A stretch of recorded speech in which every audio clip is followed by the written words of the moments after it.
తీసుకొని అందరినీ బెట్టింగ్ యాప్లు 1100 మంది 100,000 కోట్లు కలెక్ట్ చేస్తున్నారు. 30 కోట్ల యూత్కి నాశనం అవుతున్నారు. తెలియకుంటే ఇది మంచి యాప్ అనుకొని అప్పులు చేసి, నిన్న కూడా నేను ఒక స్టోరీ చదివాను. ఒక అబ్బాయి 10 లక్షలు అప్పు చేసేసి బెట్టింగ్ యాప్లో డబ్బులు కట్టలేక ఆత్మహత్య చేసుకున్నాడని. దేశంలో 29 రాష్ట్రాలకి అలాగైతే ఆర్డర్స్ వెళ్ళాయో, సుప్రీంకోర్టు దేశానికి ఎలాగైతే డిమాండ్ చేసిందో గవర్నమెంట్ మీరు కౌంటర్ ఫైల్ చేయండి అని అసెంబ్లీలో ఈ బిల్లు పెడితే, ఇలాంటి బిల్లులు దేవుడు చంద్రబాబు నాయుడు గారు మిమ్మల్ని దీవిస్తాడు, మిమ్మల్ని దీర్ఘాయుస్సు ఇస్తాడు. ప్రజల కొరకు ఉండండి, ఇచ్చిన వాగ్దానాలు నెరవేర్చాలి అంటే సూపర్ 6 ఏదో జోక్ చూశాను నేను. సూపర్ 6 గురించి ఎవరైనా మాట్లాడితే వారు నాలుక అన్నారు. అది పెద్ద వైరల్ అవుతుంది. అంటే మీరు నాలుకను ముయిస్తారా, నాలుకను కోస్తారా అని కొందరు నన్ను ప్రశ్నించారు. కాబట్టి మీరు డిప్రెషన్ అవ్వకుండా ఉండాలంటే, మీరు ఇచ్చిన సూపర్ 6 వాగ్దానాలు నెరవేర్చాలంటే, అందరికంటే ఈ దేశంలో మీకు నా గురించి ఎక్కువ తెలుసు కనుక నేను ఎన్ని వందల కంపెనీలు తీసుకొచ్చాను, ఎలాంటి వారిని మీకు పరిచయం చేశాను. నేను మరి ఒక్కసారి ఈ లెటర్ మీరు 7 రోజుల్లో రెస్పాన్స్ ఇస్తారు. హైకోర్టులో మాకు ప్రత్యేక హోదా కావాలని కౌంటర్ ఫైల్ చేస్తారని కోరుతున్నాను. Thank you very much. అసెంబ్లీలో కూడా ఈ అప్పులు ఇచ్చిన వారి గురించి మీరు బిల్స్, నేను ఆల్రెడీ స్టేట్మెంట్ కొన్ని రాశాను, మీరు పంపమంటే మీకు పంపుతాను. అది మీరు అసెంబ్లీలో ఇంట్రొడ్యూస్ చేయండి. మంచి చేద్దాం. దేవుడు మీరు చేసిన తప్పులన్నిటి, రాజకీయ నాయకుల తప్పులన్నీ క్షమిస్తాడు, మంచి జరుగుతుంది. Thank you very much.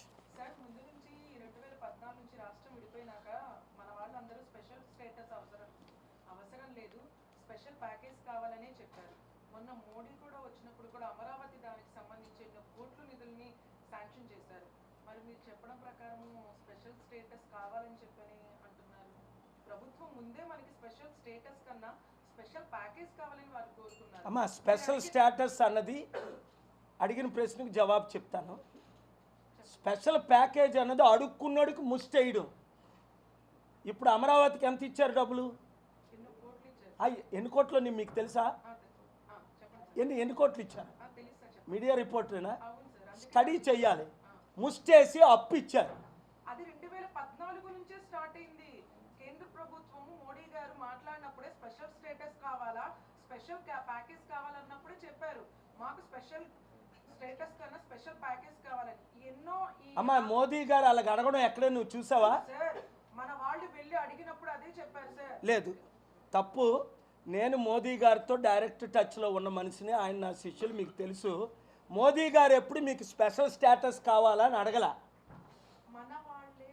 మీరు ఇప్పుడు అన్నారు. మీ పేరేంటమ్మా? సుమలత. మీరు ఇప్పుడే అన్నారు. మీరేది మీడియా ఏంటి? మీరే ఒక మీడియాలో అడిగారు. మీరు మీడియా వారిని అడిగితే రెస్పాన్స్ అవ్వలేదు. అది రాంగ్ ఇన్ఫర్మేషను. మీకు ఎవరు ఇచ్చారో కానీ మోదీ గారు ఎప్పుడు మీకు ప్రత్యేక హోదా కావాలా, నేను తిరుపతి వెంకటేశ్వర స్వామిలో దైవంగా చెప్తున్నాను, ఇస్తాను అని మీకు కావాలని ప్రైమ్ మినిస్టర్ జూన్ 26న అయ్యారు 2014లో. ఈరోజు వరకు ఎక్కడ రికార్డెడ్గా, అఫీషియల్గా కానీ ఆయన అడగలేదు. నెంబర్ 1. ఎవరైనా అడిగినట్టుంటే నాకు రుజువు చెయ్యండి. 2, ప్రత్యేక హోదా అన్నది మన హక్కు. పార్లమెంట్లో సోనియా గాంధీ గారు పెద్దలు, వారి తరపున ఎంపీలు, భారతీయ జనతా పార్టీ మోదీ గారి తరపుని వెంకయ్య నాయుడు గారు పెద్దలు, అరుణ్ జైట్లీ, వీరందరూ డిస్కస్ చేసి ప్రత్యేక హోదా ఇస్తాను అన్నారు. ప్రత్యేక హోదా అన్నది 10 లక్షల కోట్లు మనకి వస్తుంది మినిమం. దానికి నేను రుజువులు పెట్టాను. 20 పాయింట్లు మీరు చదవండి ముందు, మరలా నెక్స్ట్ ప్రెస్ మీట్లో క్వశ్చన్ చేద్దురు. ప్రత్యేక ప్యాకేజ్ అన్నది అప్పు ఇచ్చారు. అమరావతి కట్టుకోండి. ఏమిచ్చారు? అప్పు పెరుగుతుంది. ఇప్పటికే 12 లక్షల కోట్ల అప్పు, వడ్డీ కట్టలేని పరిస్థితి. మరలా 82,000 కోట్లు ఇస్తే పోలవరం కంప్లీట్ చేస్తాం, ఇది కంప్లీట్ చేస్తాం. I'm the economist in the world. I know the numbers more than any economist in the world. I have advised 155 presidents. I know what I'm talking. ప్రత్యేక హోదా అన్నది మన హక్కు. తద్వారా 20 బెనిఫిట్స్ ఉన్నాయి మనకు డైరెక్ట్గానే. చంద్రబాబు నాయుడు గారు ముఖ్యమంత్రి అయిన తర్వాత 2014లో 19 వరకు ప్రత్యేక హోదా గురించి సీక్రెట్గా అడిగారేమో కానీ బాహ్యంగా మోదీ గారిని అడగలేదు. నెంబర్ 1. పోనీ కనీసం ప్రత్యేక ప్యాకేజ్ అయినా ఇవ్వండి అన్నారు. ఏం ప్యాకేజ్ ఇచ్చారు? 100 కోట్లు 1000 కోట్లు మనమేం చేసుకుంటాం, 12 లక్షల కోట్లు అప్పు ఉంది. అదే విషయం జగన్మోహన్ రెడ్డి గారు కూడా 2019 ముఖ్యమంత్రి కాకముందు ప్రత్యేక హోదా గురించి ఊపేస్తా 25 ఎంపీలు ఇమ్మన్నాడు. ఆయనకి 22 ఎంపీలు ఇచ్చారు. ఆయన ఊపలేదు, ఆయనే ఊగిపోయాడు. ఏమనంటే నరేంద్ర మోదీ గారికి పాదాలు పట్టుకోవడం అవన్నీ కళ్ళతో చూసాం. పవన్ కళ్యాణ్ ఏ విధంగా అయితే మాయావతి వైజాగ్ వచ్చినప్పుడు ఆవిడ పాదాలు మొక్కాడు. ఎవరో ముస్లిం లీడర్సో లేడీ దగ్గరికి తీసుకెళ్తే ఆవిడ పాదాలు మొక్కారు, ఇలా అని మొక్కారు. ఇప్పుడు మోదీ గారు పాదాలు మొక్కుతున్నారు. ఇది అడుక్కునే పరిస్థితి కాదు ప్రత్యేక హోదా అన్నది. నేను ఆంధ్రప్రదేశ్ హైకోర్టుకి వెళ్ళాను. నేను వాదనలు వినిపించాను. నా వాదనలతో చీఫ్ జస్టిస్ ఇప్పుడు ఎక్కడ నరేంద్ర గారు, దేవుడు ఆయనకు ప్రమోషన్ ఇచ్చి ఆర్డర్ ఇచ్చిన తర్వాత నేను ఆర్డర్లోనే అన్నాను, మీ ఆర్డర్ ఇవ్వండి మీకు చీఫ్ జస్టిస్ అవుతారన్నాను. ఉత్తరాఖండ్కి ఇప్పుడు చీఫ్ జస్టిస్ అయ్యారు ఆయన. మన రాష్ట్రం బాగుపడాలని ఆర్డర్ వేశారు. ఎవరికి? గవర్నమెంట్ ఆఫ్ ఇండియాకి, చంద్రబాబు నాయుడు గారికి, ముఖ్యమంత్రి జగన్మోహన్ రెడ్డి గారికి, ఫార్మర్ సీఎంకి ఆర్డర్లో చదవండి ఏమనుంది? You file the counter you want. నన్ను అడిగారు, మీరు చంద్రబాబు నాయుడు గారిని ఎందుకు పార్టీ చేశారు, జగన్మోహన్ రెడ్డి గారిని ఎందుకు పార్టీ చేశారు? 60 నిమిషాలు ఆర్గ్యుమెంట్ చేశారు. తెలియాలి కదండి, ఎలక్షన్ల ముందు వాళ్ళు ఫైట్ చేశారు. అసలు ఎలక్షన్ తర్వాత వాళ్ళు మర్చిపోయారు. 2014 నుంచి 19 వరకు చంద్రబాబు నాయుడు గారు, 2019 నుంచి 24 వరకు జగన్మోహన్ రెడ్డి గారు. వీళ్ళకి ప్రత్యేక హోదా కావాలా వద్దా? తెచ్చే బాధ్యత అయితే నాది. తద్వారా 1 కోటి ఉద్యోగాలు వస్తాయి 5 సంవత్సరాల్లో. 10 లక్షల కోట్ల ఆదాయం వస్తుంది. నేను రుజువులతో పెట్టాను 5 పేజీలు ఇన్ రైటింగ్. ప్రత్యేక హోదా ద్వారా లాభాలంటే మన రాష్ట్రంలో ఉన్న కన్నీరంతా తుడుస్తారు దాంతోనే. లేదు అంటే అమ్మ మీరు ఇంకొక 2 ఇయర్స్ 1 ఇయర్ ఆగండి. ఎంత ఘోరంగా 2 తెలుగు రాష్ట్రాలు చేరబోతున్నాయో నేను మీకు చెప్తాను. కనుక ఈరోజు చాలా short press meet, sweet press meet. ఏమైనా 1-2 క్వశ్చన్స్ ఉంటే మీరు అడగండి. ఎందుకంటే అసలు నన్ను డాక్టర్స్ మాట్లాడొద్దు అన్నారు. నేను ఇజ్రాయెల్ పాలస్టీన్స్ నైట్ అండ్ డే తిరుగుతున్నాను. గత 30-40 రోజుల్లో 3 సార్లు టర్కీ వెళ్ళాను, 2 సార్లు అమెరికా వెళ్ళాను, 6 సార్లు ఇంకొక దేశాలు వెళ్ళాను. సో ఏదైనా ఇంపార్టెంట్ క్వశ్చన్ ఈరోజు 2 సబ్జెక్టులే నేను మాట్లాడుతున్నాను. తత్మా ఏం అడగండి. ఒకటి, ప్రత్యేక హోదా 7 రోజుల్లో కౌంటర్ ఫైల్ చేయమని చంద్రబాబు నాయుడు గారిని, జగన్మోహన్ రెడ్డి గారిని. ఆనరబుల్ హైకోర్టుకి గౌరవం ఇవ్వమని. రెండో ఇష్యూ ఏంటంటే ఈ అప్పులతో బాధపడుతున్న లక్షల, అది 10 లక్షలో 30 లక్షలో నా దగ్గర నెంబర్స్ లేవు, 50 లక్షలో అమ్మాయిల్ని అత్యాచారం చేస్తున్నారు అప్పులు ఇచ్చిన వాళ్ళు. నా దగ్గర ఎవిడెన్స్లు ఉన్నాయి. అనేక పిల్లలు నేను ఫైల్ చేశాను. ఇప్పటికే 28 ఆర్డర్స్. నేను పోరాడుతూనే ఉంటాను. చంద్రబాబు నాయుడు గారు పెద్ద మనసుతో ఒక అసెంబ్లీలో బిల్లు పెడితే అది చరిత్ర. అది చంద్రబాబు నాయుడు గారు బిల్లు అనొచ్చు, ఎన్టీఆర్ గారు బిల్లు అనొచ్చు. బిల్లుకి ఏ పేరైనా పెట్టవచ్చు. అమెరికాలో పేర్లు పెడతారు వాళ్ళు, మార్టిన్ లూథర్ కింగ్ బిల్ అని. ఎందుకంటే చంద్రబాబు నాయుడు గారికి ఈ విషయం బాగా తెలుసు. ఆయన అసెంబ్లీలో బిల్లు పెడితే, అరే మన పక్క రాష్ట్రం తమిళనాడులో పెడుతున్నారు కదా, స్టాలిన్ గారు గవర్నమెంటు ఏమని హైకోర్టు ఆర్డర్ ఇచ్చింది కదా, ఏమని ఇచ్చింది మీరు చదివి ఉంటారు. 5 లక్షల జరిమానా, 5 సంవత్సరాలు జైలు శిక్ష.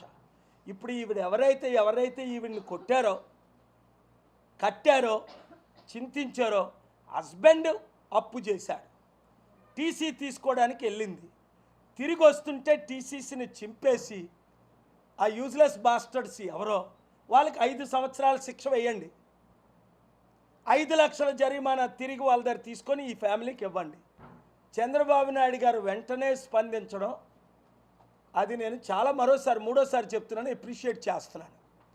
కనుక ఎప్పుడూ మనం ఒకరిని క్రిటిసైజ్ చేయకూడదు. పాలసీల మీద మంచి చేసినప్పుడు వారిని పొగడాలి. ఈ ప్రత్యేక హోదా గురించి చంద్రబాబు నాయుడు గారు, జగన్మోహన్ రెడ్డి గారు వస్తుంది, ఎవరెవరు తెచ్చే బాధ్యత నేను అంటున్నాను కదా. కోర్టుల బాధ్యత నా బాధ్యత. పార్లమెంట్లో బిల్లు పెడితే కనీసం 776 లోక్సభ, రాజ్యసభలో 300 మంది దీనికి పాస్ చేస్తారు. నేను లీడ్ చేస్తున్నాను. నేను మరలా ఇప్పుడు ఇండియా వచ్చాను, 2 డేస్లో వెళ్తాను. మరలా 1 వీక్ 10 డేస్లో వస్తాను. ఎప్పుడు వెళ్ళినా 1 వీక్ 5 డేసే వెళ్తున్నాను. నా 2 రాష్ట్రాల కొరకు, దేశం కొరకు ఫైట్ చేస్తున్నాను. కనుక మీడియా మిత్రులారా, ఈ విషయం మీరు చాలా సీరియస్గా తీసుకొని, లేదా గమనించండి, ఇప్పుడున్న 10-12 లక్షల కోట్లు 24 లక్షల కోట్లు అవుద్ది. డ్రగ్స్ అమ్ముకొని యూత్ లైఫ్లు పాడు చేసుకుంటున్నారు. ఉద్యోగాలు ఇస్తామని ఉద్యోగాలు ఇవ్వలేకపోతున్నాం. 3,000 రూపాయలు నిరుద్యోగ భృతి ఇస్తామని దాదాపు 1 కోటి మంది నిరుద్యోగులు ఉన్నారు. నిరుద్యోగ భృతి ఇవ్వట్లేదు. అమ్మకు వందనం చేస్తామని 1 ఇయర్ అయింది, ఇంక చేయలేకపోతున్నాను. ఈ సూపర్ 6 అన్నీ చంద్రబాబు నాయుడు గారు హృదయంలో నుంచి వచ్చాయి, చేద్దామని. అవి చేయాలంటే డబ్బు ఉండాలి. డబ్బు ఉండాలంటే ప్రత్యేక హోదాకి పర్మిషన్ ఉండాలి. అది 30 రోజుల్లో జరిగిపోద్ది, 7 రోజుల్లో వీళ్ళు కౌంటర్ వేస్తే. ఎందుకంటే కోర్టులు ఉన్నాయి, దేశంలో నాకున్న ఇన్ఫ్లుయెన్స్ ఉంది. మరి గవర్నమెంట్ నేను కాదు కదా ముఖ్యమంత్రిని, కావాలని అడగాలి కదా. నేను కాదు కదా మాజీ ముఖ్యమంత్రిని. వాళ్ళు కదా వాగ్దానాలు ఇచ్చి ఓట్లు వేయించుకొని పదవులు అనుభవించారు. 500 కోట్లేం కర్మ, నా ఆస్తి 1,00,000 కోట్లని ఒక ఆయన, 3 లక్షల కోట్లని ఒక ఆయన. వీడియో వైరల్ అవ్వడం మీరు చూస్తున్నారు కదా. కానీ పేద ప్రజలకు 3,000 నిరుద్యోగులకు ఇవ్వలేకపోతున్నాం. నీకు 15,000, నీకు 15,000, నీకు 15,000, నీకు 18,000. అమ్మా ఆ ఊతరేఖలు పట్టుకొని వచ్చాయని ఒక ఆయన మీద చీటింగ్ కేసు వేస్తున్నాను కోర్టులో. ఏమన్నాను? పూతరేకుల ఎమ్మెల్యే మీద. వాడు ఎంత మోసం చేశాడో ఆ వీడియో ఇప్పుడు చూసినా అదే వైరల్ అవుతున్నాయి నా వీడియోలాగా. మోసం చేసి అమ్మా ఎంతమంది ఉన్నారు మీ నలుగురు కదా, నీకు 15,000, నీకు 15,000, నీకు 15,000, నీకు 15,000, 60,000, నీకు 18,000, లెక్క 78,000. అమ్మా నీకు 5,000 కదా ఇస్తున్నాడు జగన్మోహన్ రెడ్డి, మీకు 10,000. మేము అధికారంలో రాగానే మీకు 10,000. అలాంటి యూజ్లెస్ ఇడియట్స్, ఇంగ్లీష్లో అంటే అర్థమేంటి, అలాంటి మూర్ఖంగా వాగ్దానాలు ఇచ్చి ప్రజలను మోసం చేసిన వాళ్ళ మీద ఎన్నో కేసులు ఉన్నాయి చట్ట ప్రకారం. ఇప్పుడు నేను రంగంలో దిగా. ఇలాంటి పనికిమాల ఎమ్మెల్యేలని రోడ్ల మీద తిరగనివ్వకూడదు, జైల్లో పెట్టాలి. మరొకసారి వాగ్దానాలు ఇవ్వకుండా వాళ్ళు చిత్తుగా ఓడించాలా. 5 నుంచి 7 సంవత్సరాలు జైల్లో పెట్టాలి. మహిళల్ని మోసం చేసి, వృద్ధులను మోసం చేసి, నిరుద్యోగులను మోసం చేసి, అసలు నేను మాట్లాడకూడదు అనుకున్నాను ఇవన్నీ. చంద్రబాబు నాయుడు గారు, మీడియా ద్వారా నేను మీకు చెప్తున్నాను, రండి కలిసి పనిచేద్దాం, దేవుడు మిమ్మల్ని దీవిస్తాడు. లేదా మీరు ఇచ్చిన సూపర్ 6 వాగ్దానాలు నెరవేర్చలేరు. ఇలాంటి మహిళల్ని మీరు అసెంబ్లీలో బిల్లు పెట్టకపోతే కాపాడలేరు. చరిత్రలో ఒక అంబేద్కర్గా, ఒక గాంధీగా, ఒక సర్దార్ పటేల్ లాగా 100 మంది హీరోస్ లాగా ఉండిపోవాలి అంటే మీ చివరి దినాలు కనీసం 75 సంవత్సరాల్లో రిటైర్ అయ్యే టైం మీది. మోదీ గారు కూడా సెప్టెంబర్లో రిటైర్ అవుతున్నారని విన్నాను. మంచి చేసియండి. ఆ తర్వాత మీ పార్టీలో ఎవరికి మీరు నెక్స్ట్ ముఖ్యమంత్రి పదవి ఇంకో 3 సంవత్సరాలు 2 సంవత్సరాలు ఉంది కదా, అది మీరు పవన్ కళ్యాణ్ గారికి ఇచ్చుకుంటారా, లోకేష్కి ఇచ్చుకుంటారా, ఎవరికైనా మీరున్నంత కాలం మంచి చెయ్యండి. మీకు తెలుసు నా హృదయంలో నుంచి ప్రార్థనాపూర్వకంగా ఈ లెటర్ మీకు పంపించాను. మీరు కళ్ళు మూసుకొని 5 నిమిషాలు ప్రార్థన చేసి ఈ లెటర్ చదవండి. 7 రోజులు టైం ఉంది, మీరు రెస్పాండ్ అవ్వాలని మనస్ఫూర్తిగా కోరుకుంటున్నాను. ట్రూత్ఫుల్గా మీరు ఇది నేను చెప్పినట్టు చేస్తే మీ జీవితం మారిపోద్ది, దేవుడు మిమ్మల్ని దీవిస్తాడు. నేను అదే కోరుకుంటున్నాను. Thank you very much. పంపించేస్తాను. మమత గ్రూపుల్లో